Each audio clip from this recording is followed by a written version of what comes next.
Hey, jeg fortæller lidt om monokultur hernede ved marken nede i Furesøen.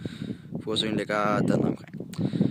Monokultur, der kommer af det græske mono, som betyder en. Så det er en ensartet kultur med kun én art af organismer. Og en mark, det er et meget godt eksempel. En monokultur, det bruges inden for mange forskellige områder, men mest inden for landbrug. En græsplæne for eksempel, det er også, der er også monokultur der. Og med monokultur, det gør så også, at der er meget lav biodiversitet, eftersom der kun er én art af planter. Og hernede, hvis I ser her, der har vi nogle planteløg, som ikke er helt spæde endnu. Men de går hele vejen igennem her, hele vejen ned ad marken, og der er også en mark, der ligger nede bagved. Så det er så en monokultur hernede. Og de er ikke helt spæde endnu, fordi vi er lige i starten af marts, så de kommer nok til at springe ud. Jeg fortæller lidt om fotosyntese. Så kommer det græske phos, som betyder lys, og det græske syntesis, som betyder sammensætning. Så det er en sammensætning af lys, ikke? Hernede har vi den kemiske form for dannelsen af fotosyntese, og hernede har vi en lille illustration. Så selve processen af fotosyntese, den foregår ved, at planten hernede, den får tilsat noget kuldioxid og vand, H2.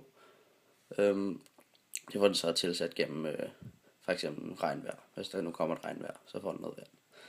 Og så solens stråler her, den får noget solenergi herfra, som bliver optaget i nogle farvepigmenter, som den har i bladene. Det sidder hernede omkring. Som den så optager, så de bliver sendt videre til kroppen. Og så det sker kun om dagen, fordi der selvfølgelig kun er sol om dagen, ikke? Og så respiration, det foregår om natten. Og så hvis man det bliver så omdannet til kulhydrater og ilt, altså C6H12O6 og O2. Det bliver så omdannet det. Og fotosyntese, det er en af de vigtigste processer på jorden, fordi at hvis der ikke blev lavet fotosyntese, så blev der ikke dannet ilt. Og så ville mennesker ikke overleve. Der var ingen primater, der ville overleve. Der var ikke sådan set intet, der ville kunne overleve uden ilt. Så ja. Hey, nu vil jeg fortælle lidt om fødekæde. Mit økosystem, som det vi har, der er en fødekæde. Det er den rækkefølge, som organismer de æder hinanden i.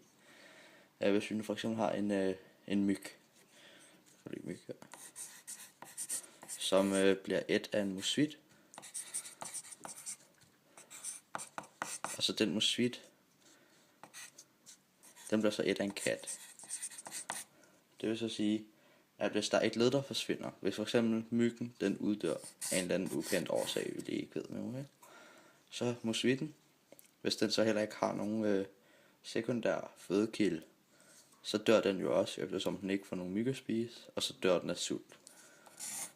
Og hvis vi antager, at altså en kat også heller ikke har nogen sekundær fødekilde, hvilket så ikke vil være normalt i virkeligheden, fordi at næsten alle dyr har mindst et par fødekilder, så men det har det ikke lige i vores eksempel her. Så hvis katten så heller ikke har nogen sekundær fødekæde, og så mosvitten uddør, fordi den ikke har nok myg, så uddør katten så også af sult. Så dør den også. Så det vil så sige, at hele fødekæden, den falder sammen ved at myggen, den uddør. Så hvis der kun er et led i fødekæden, som forsvinder, så kan hele fødekæden bryde sammen. Men i næsten alle tilfælde, så har alle led mange fødekilder, fordi ellers så vil det gå helt galt, så vil naturen bryde helt sammen. Hej igen. Nu vil jeg fortælle lidt om bakterier, som det her hernede. Det er sådan en typisk opbygning af en bakterie, som er sådan en ret aflang celle her. Bakterier, de lever sådan set sådan næsten overalt og i alt. Og i naturen for det meste. Der er bakterier en stor del af nedbrydningen af de forskellige døde organismer. Mest sådan noget som træer og sådan noget. Mest producenter er de med til at nedbryde. Men også dyr i nogle tilfælde. Altså bakterier, de fungerer sådan lidt som svampe. De sådan på en måde, så æder de sådan de døde organismer, så de sådan, men de absorberer dem på samme tid, så de bliver ikke større rigtig, cellerne. Hvilket vil sige, at der kan være rigtig mange, der er mega mange bakterier. Der er milliarder og milliarder og milliarder af bakterier. Billioner, sådan fordelt over det hele. Så det vil sige, at selvom man så skulle tro, at det ville gå meget hurtigt med nedbrydning, så går det faktisk ret langsomt, fordi at de er mega små til gengæld. De er helt vildt små, så det vil sige, at der skal mange til, men de er så også mange, men til gengæld så er de meget små. Så derfor så bliver det sådan lidt ophedet hinanden. Så det vil sige, at det nok lidt svarer til en svamp. Det tager nok samme tid som en svamp, der nedbryder. For eksempel en død plante. Igen, nu vil jeg fortælle lidt om næringsstoffer. Næringsstoffer, det er de materialer, som organismer optager for at styrke deres cellestruktur og metabolisme. Metabolisme, det er forbrænding af de materialer, de optager. Der er et par overordnede emner inden for næringsstoffer, hvor der er kulhydrater. Det er sukker og stivelse mest, og stivelsen bruges til at styrke cellestrukturen, og sukkeren bruges til energi. Det bliver omdannet til energi. Så er der proteiner hernede, som bruges til opbygning af muskelfibre. Proteiner, det er for det meste aminosyre. Og så er der det fedt, der er mættet og umættet fedtsyre. Fedt, det er et lag, det dannes som et lag lige under huden, mellem musklerne og huden, som beskytter en mod kulde. I hvert fald hos de fleste primater. Og så er der mineraler her. Det er oftest salte eller ioner.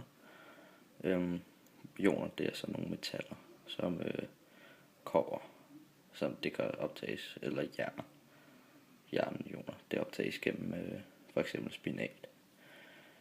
Og mineraler og vitaminer, det bruges til opbygning af cellestruktur også. Hvor vitaminer, der er nogle, som hedder koenzymer. Det er dem, der får sådan proteiner. De får nogle af proteinerne til at virke sammen med de andre næringsstoffer. Og så er der vand. Vand er sådan det helt overordnede næringsstof, fordi det bruges nærmest direkte i alle kemiske forbindelser, der er i en organisme.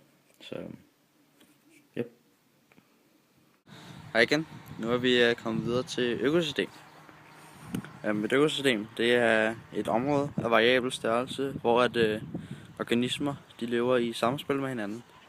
Det kan fx være sådan en hæk her, hvor der måske er nogle mus og insekter og hækken, som lever sig sammen, så at de alle sammen kan overleve. Der var faktisk en forsker, eller en biolog, i 1916, som havde en teori, der hed Gaia-teorien. Og jeg tror, det kommer af den græsk-romerske gudinde Gaia, som sådan var selve jorden.